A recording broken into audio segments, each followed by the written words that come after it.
Haluan mga mananapins, may nabili na naman tayong bagong item. Ito ang tinatawag nating outdoor LED lantern. Madali lang siyang gamitin at very handy pa. Ito ay bright battery powered at pwede din itong gamitin pag may camping. Kasama ko nga pala si Marites ang mag-i-endorse ng ating item. Super matibay po talaga to at pwede gamitin pang outdoor. Meron din po siyang built-in na collapsible fan. Para pag di nyo kasama yung mahangin yung friend, ito na lang ang gamitin nyo. Madali pa siyang gamitin. Hindi tulad ng mahangin yung friend, kailangan nyo pang pilitin. Battery operated lang po mga manana. Para pagdala nyo siya sa camping at wala kayong charger, ito na lang po. Bumili na din ako ng rechargeable batteries para hindi masayang yung mga batterying tinatapo natin.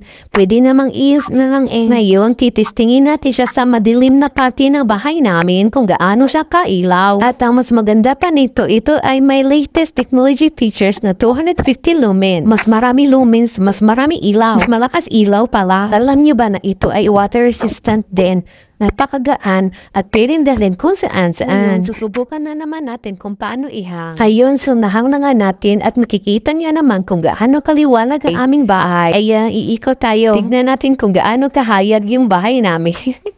Diba? Pagka bongga. Siyempre, hahayag talaga to kasi marami butas sa aming bahay. Marami butas, marami ilaw makakapasok. So, ang power supply po nito ay 3 AA battery. Hindi po siya kasama. Ano pang hinihintay nyo? Add to cart na yan. Yan lang po. Bye!